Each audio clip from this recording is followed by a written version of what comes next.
Hey, what's up, guys? It's your girl, Papi Britt, and welcome back to the Platicando con Papi podcast.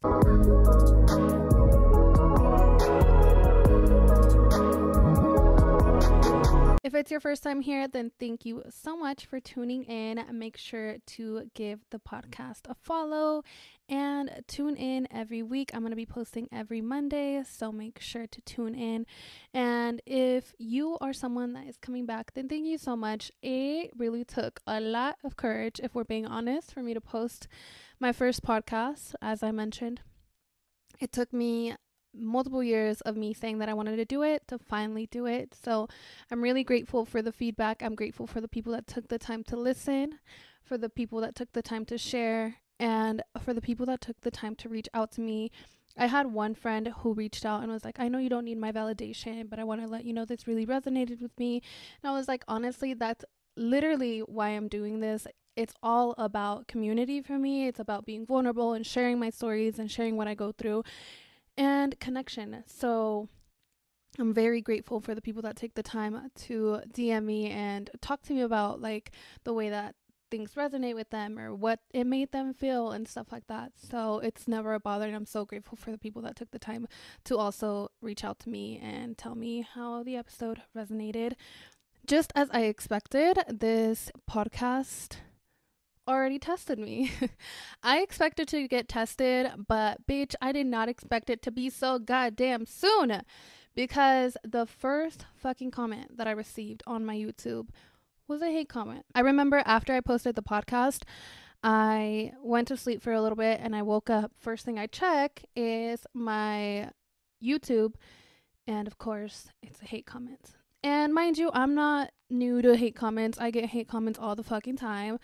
But this particular hate comment really affected me. And I hated that it affected me, but it really did. It hit a soft spot for me, and I thought about it for hours.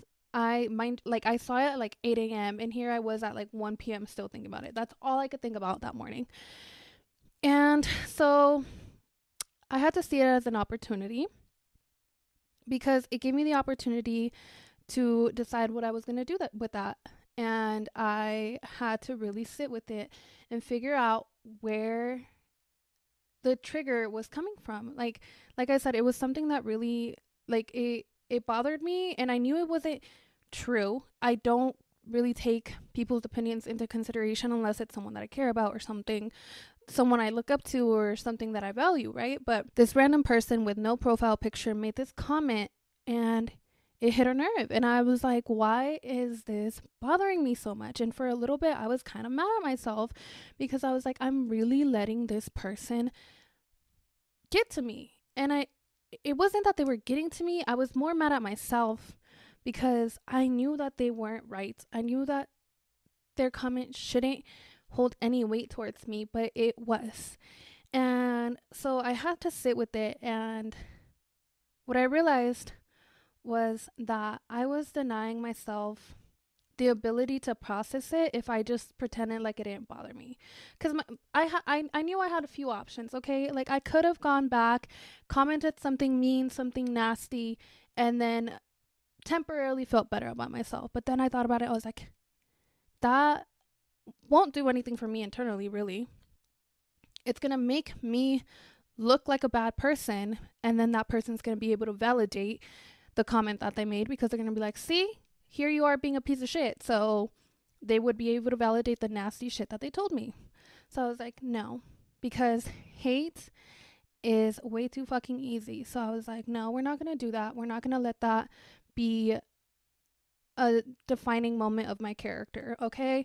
But I did allow myself to sit with it, because just because it's not true doesn't mean it didn't hurt. Like, just because someone does something hurtful or says something that's not true or whatever, that doesn't mean that it doesn't impact me, right? So I allowed myself to sit in that. And then I started kind of thinking about worthiness. And it's crazy, because I know this for a fact, that anytime I'm in alignment with who I am and what I'm supposed to be doing, things just kind of come to me. And for some reason, I had this instinct to go buy a book. And so I went and bought books, and I didn't know what book I was going to buy. I just went into Barnes and Noble and decided I wanted to go buy a book. And I ended up buying this book called Imperfect by Brene Brown. And she is one of my favorite people ever.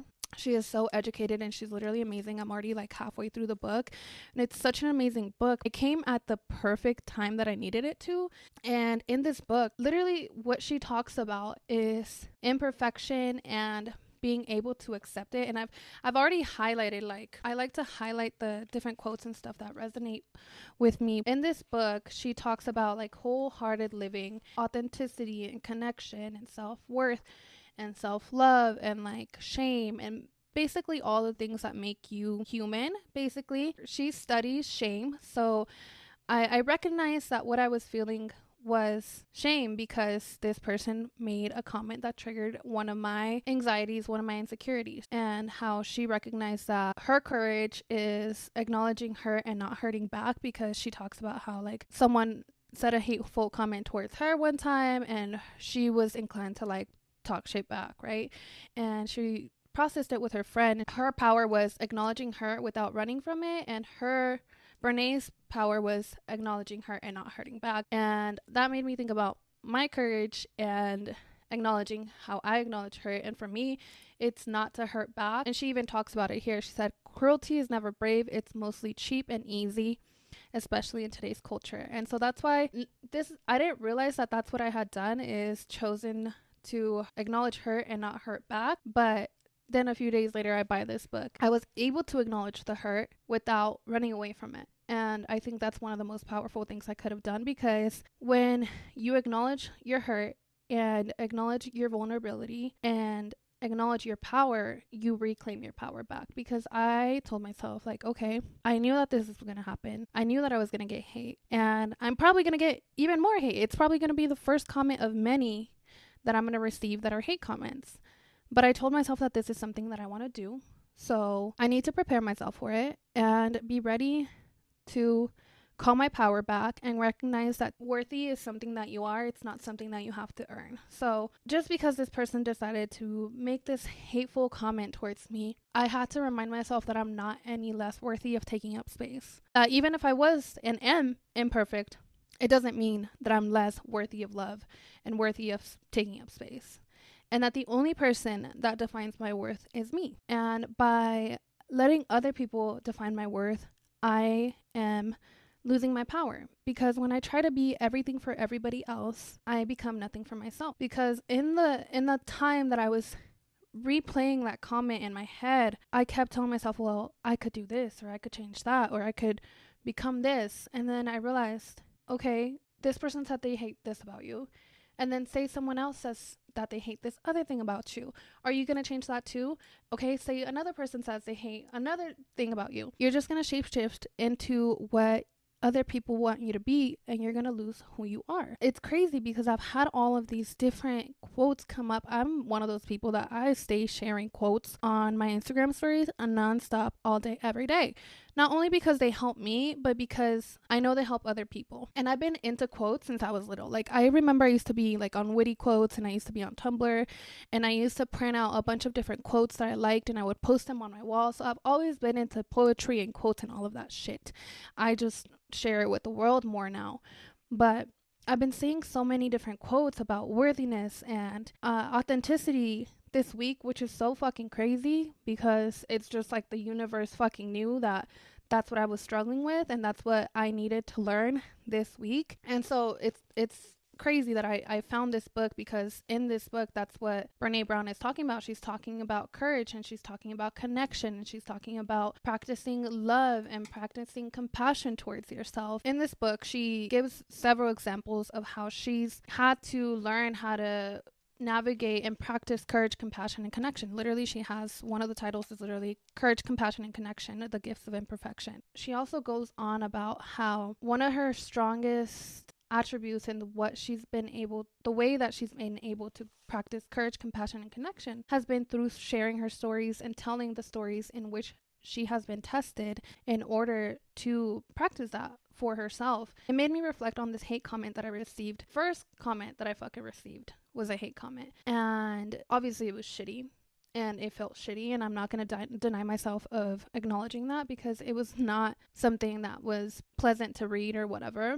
I immediately deleted. I didn't react. I didn't let it affect my character or how I respond or how I treat people, because that's not who I am. So I just deleted it, kept it pushing, because I realized that that person did not deserve my energy. They wanted to get a reaction, and I was not about to give it to them, because that's me losing my power. This book comes along and literally just like puts all the pieces together for me, basically. And in this book, she's talking about how she does a lot of public speaking, and she did a public speech, and basically the people weren't receptive to what she was saying, and she started doing the most, basically, in order to try to get a good reaction and for the people to actually listen and to actually acknowledge what she was saying and to appreciate it. And afterwards, she said she just felt so stupid, because she was like, why did I do that? I just look so dumb. So she said, trying to co-opt or win someone like that guy is always a mistake, because it means trading in your authenticity for approval. You stop believing in your worthiness and start hustling for it. And man, oh man, was I hustling. Had I tried to prove to him that I was worthy of taking up space, or prove to him that I was worthy, then I would be hustling for his approval, and I don't need that. I don't want to trade in who I am and become what people need me to be in order to be accepted. She also asked this question, which is, what's the most courageous thing you could do for yourself when you feel small and hurt? And I realized that this individual was trying to make me small and make me feel hurt, because it was my first podcast episode, and I could have just been like, you know what, I'm not posting anymore. It's not worth it. I'm going to make myself small. I'm going to shrink back into my space and stay in my lane and not put out content, not put myself out there, because this person said that I'm not worthy and I'm not enough. Again, I had to reclaim my power. I had a friend reach out to me like yesterday, basically, and he was like, hey, good job on the podcast. I wanted to let you know that I went to a summit this weekend, and one Latina podcaster basically mentioned that most podcasts don't make it past 5 episodes. So keep going with your plan, keep going, and you'll already be doing more than most people. I asked myself, what's the most courageous thing I can do? And the most courageous thing I can do is continue to show up, continue to share what I experienced, continue to be authentic, continue to be vulnerable, and continue to connect with the people that want to connect with me. Another thing that she mentioned that like really resonated with me, and it's basically, story is about worthiness and embracing the imperfections that bring us courage, compassion, and connection. If we want to live fully without the constant fear of not being enough, we have to own our story. We also have to respond to shame in a way that doesn't exacerbate. I don't even know if I'm saying that right. Exacerbate our shame?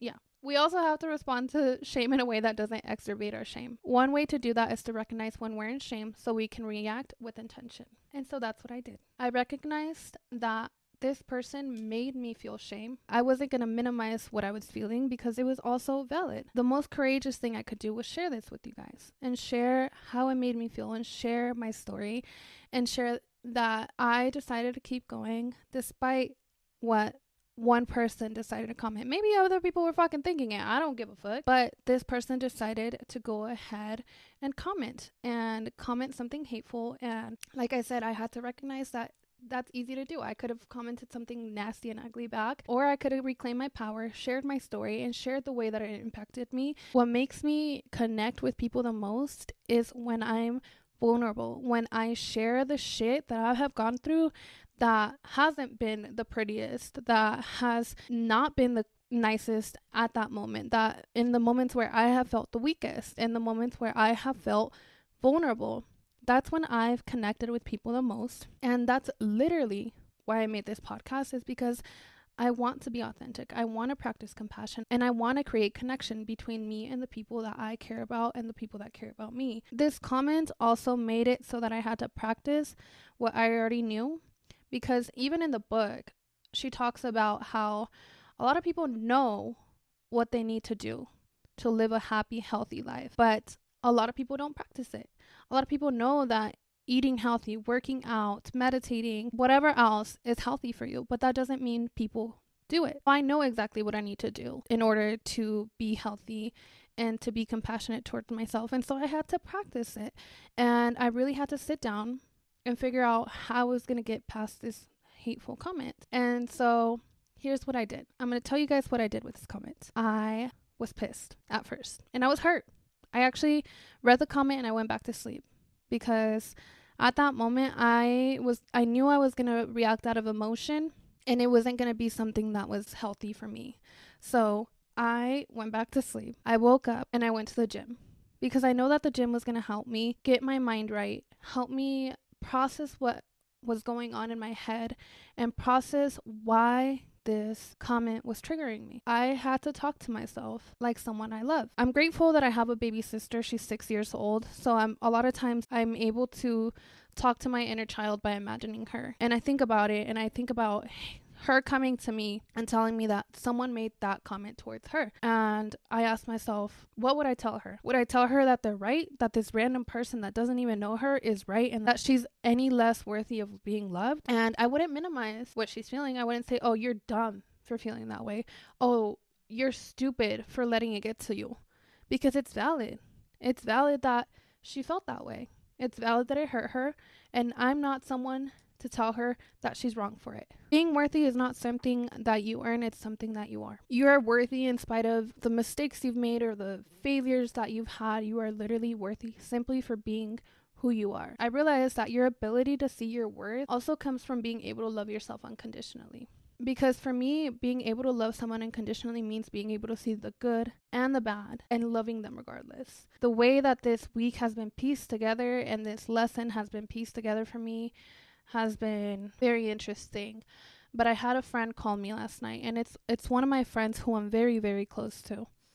And he has seen the worst in me. He has seen the best in me, probably. And first of all, he's never shamed me because of it. He's never loved me any less, made me feel like a piece of shit. None of that. And that for me is unconditional love. But he basically, he was drunk, so he's just going on about how I'm just such a good person and I'm hard to come by and whatever the fuck else, right? Like he was basically just talking me up and telling me how much he loves me and how much he cares about me. And I realized this is what unconditional love looks like. Someone that's able to see the good in me in spite of the bad. Someone that is able to wrap me in and love me wholeheartedly and accept that I'm a flawed person and love me in spite of it. Just like I love him and he loves me, I realize that I need to love myself like that too. And for me, I realize that a lot of the times that people are hateful or spiteful or mean, it's a lot of their projection and their insecurities, them wanting you to feel as small as they do. It was such a kind reminder that just because someone fails to see your worth doesn't mean it's not there. Just because this individual who doesn't even know me doesn't see something worthy within me doesn't mean that it's not there, because there's plenty of people who do, and I need to be the first one that sees that. And I need to be the first one that loves myself unconditionally and that's able to recognize when someone is trying to take that power away from me and make me feel small and make me feel like I'm not worthy, because at the end of the day, I am worthy. I don't have to prance around and dance around and hustle for my worthiness, because just being who I am makes me worthy. So that's just a quick little story about my week, basically, and how this hate comment basically empowered me, and how I was able to call my power back, and how even though it was fucking shitty, I'm grateful that I got that comment, because here I am in spite of it. I'm doing what's courageous, and I'm being compassionate towards myself, and I'm loving myself unconditionally through it. I have so many different topics that I want to talk about, but like I said, I know that when I'm in alignment with what I'm supposed to be doing, it just comes to me. When I decide to take the first step, doors just continue to open for me. So this happening to me and the way that this week pieced itself together and that this lesson pieced itself together, I know was exactly what I needed at this time. So it might just be something someone else needed to hear as well. Before I go, I'm going to leave off with a quote. If you guys haven't read this book, fucking read it. I've been dying to finish reading it. I've just been working and haven't had time, but I'll probably be done with it by the end of this weekend. But I'm going to leave off with a quote that really helped me, and hopefully, maybe it'll help you. When we let go of what other people think and own our story, we gain access to our worthiness. The feeling that we are enough just as we are, and that we are worthy of love and belonging. When we spend a lifetime of trying to distance ourselves from the parts of ourselves and the parts of our lives that don't fit with who we think we're supposed to be, we stand outside of our story and hustle for our worthiness by constantly performing and perfecting, pleasing and proving our sense of worthiness. That critically important piece that gives us access to love and belonging lives inside of our story. So I just hope you know that by being vulnerable and by sharing your story, you are accessing the parts of love and belonging that make you worthy too. So that's basically all I have for this week. Thank you so much for listening. Like I said, I will be posting every Monday, so make sure to give this video or this podcast a like or 5 stars. I don't know where or what you're listening on, but make sure to show some love. And if this resonated with you, we can connect on Instagram and talk about it. But yeah, that's it for today.